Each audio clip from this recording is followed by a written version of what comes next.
the world.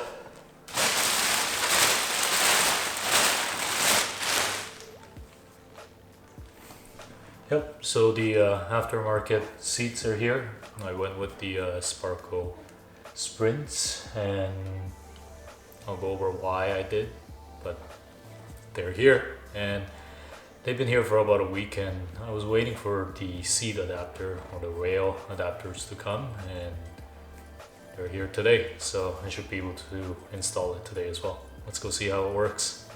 Yes, so these are the seats, and as far as I'm aware, they're one of the most affordable FIA seats. And in order for us to mount these to the Miata, we need some sort of a seat bracket, or I went with the Jazz Performance seat adapter, which will allow me to use the stock rails and attach them onto the Sparco seats, because without these adapters you can't utilize the stock rails because the holes don't align. So basically this allows you to do that, and obviously you can make them yourself, but I decided against it because I want it to be quick and easy.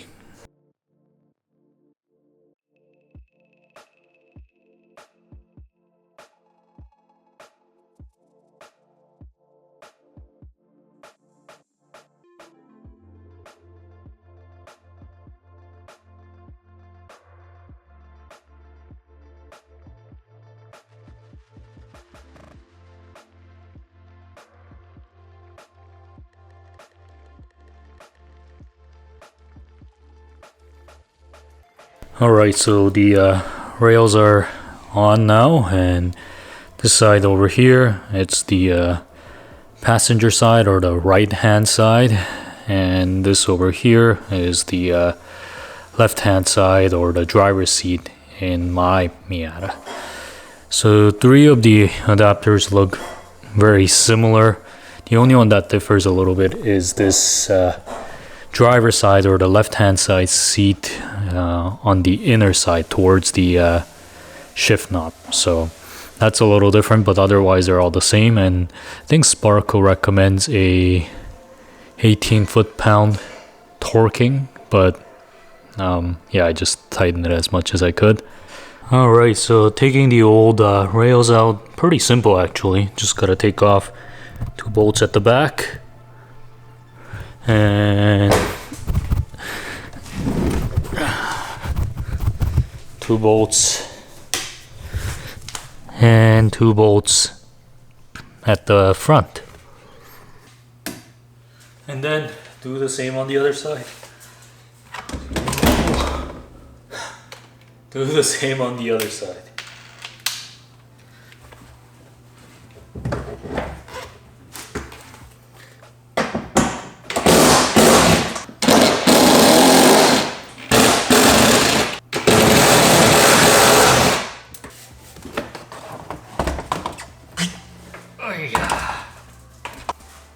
And then probably good time to do a little cleanup.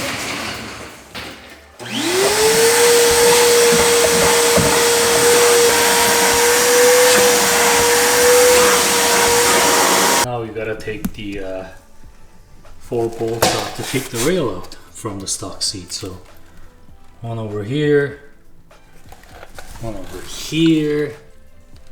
Okay, so now just gotta take the bolts out to take the rail out. So 2 bolts holding the rail here, obviously, and then yes, the 2 in the front.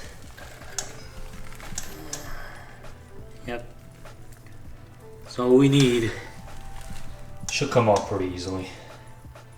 Okay, so took them out, so now just gotta attach them to the new seat. Now we just gotta put them on.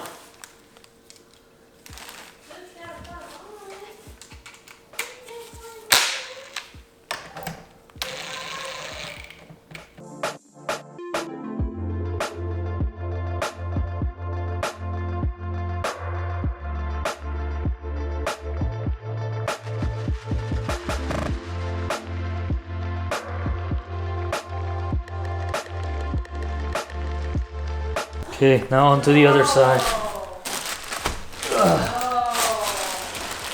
It didn't come with washers, so I'm just using some extra washers I have. I'm sure it's fine without, but I'm sure it's not gonna cause any damages or any problems by putting on the washers, so putting on the washers.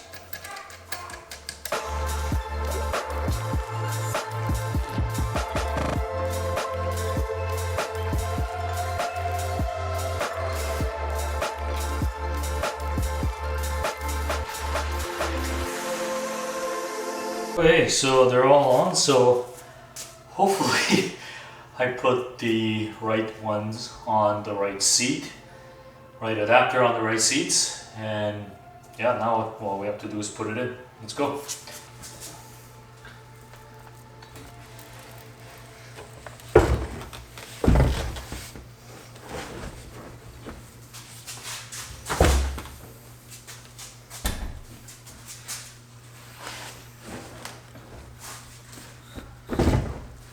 I need a light.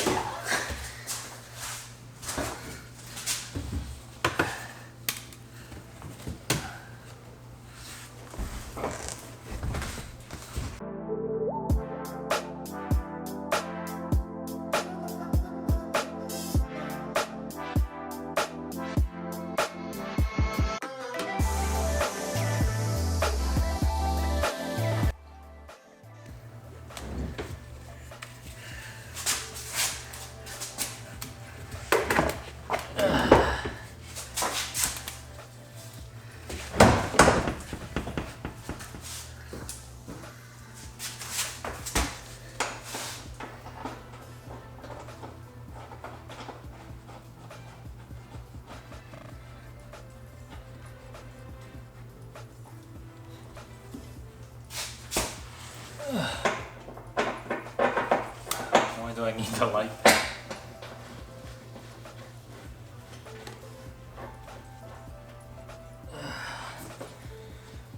Alright, so that's about 35 foot-pounds that I have to tighten that down to.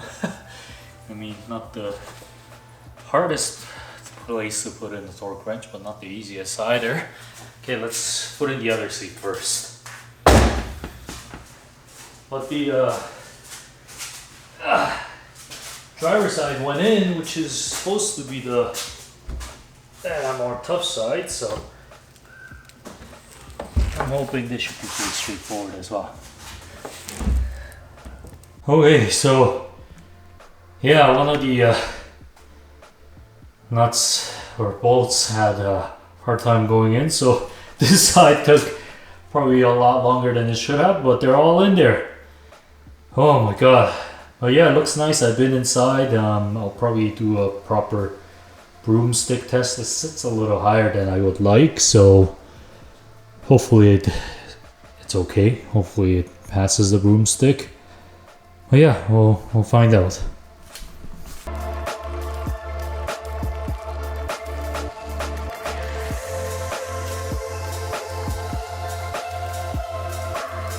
Okay, so today I'm gonna be putting on the harnesses.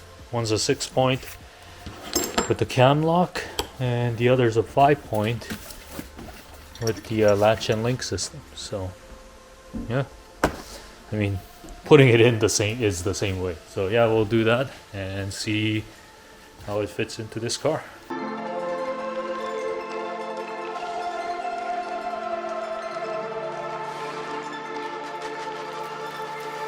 Yeah, one of the lap belts are in.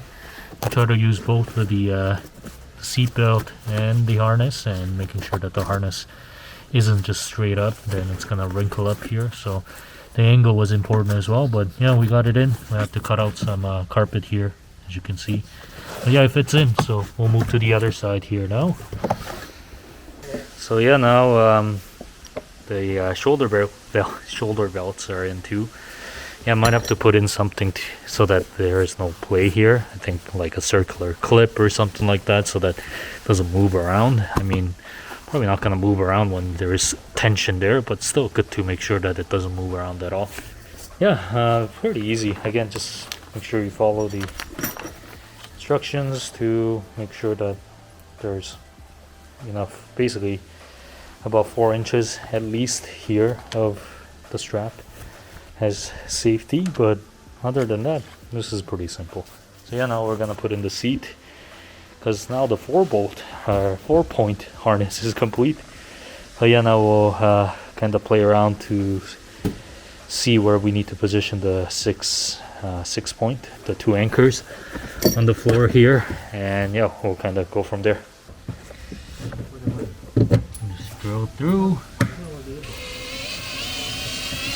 Oh, just picking up some carpet.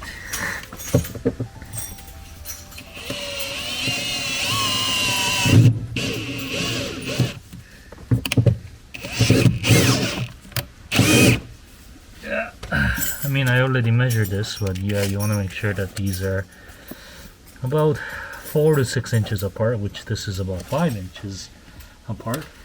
Okay, so yeah, the holes drilled, the bolts are in.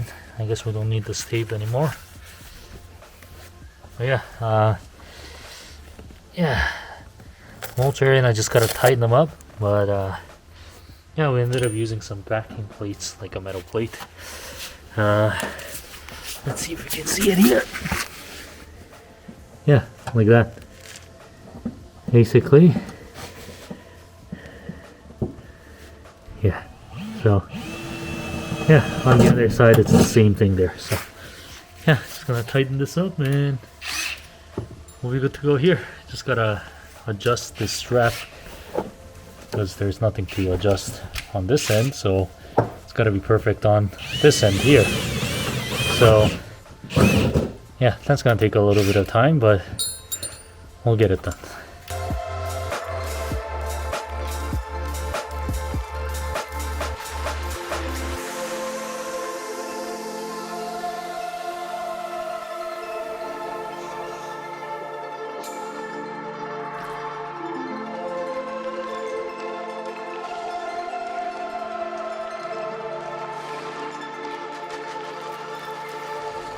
Okay, yeah, so that's how it looks after it's installed. It's a 5-point, a 6-point in here. I probably will still use the factory seat belt, so if I do use it, I put this through here, and there you go. But yeah, no, it takes a lot of time to adjust that little piece, but otherwise everything else here and the lap belt, they're all adjustable. Just the anti-submarine or the 6-point, 5th and 6-point, that's not adjustable. So, or it's not adjustable once it's adjusted down there. So yeah, otherwise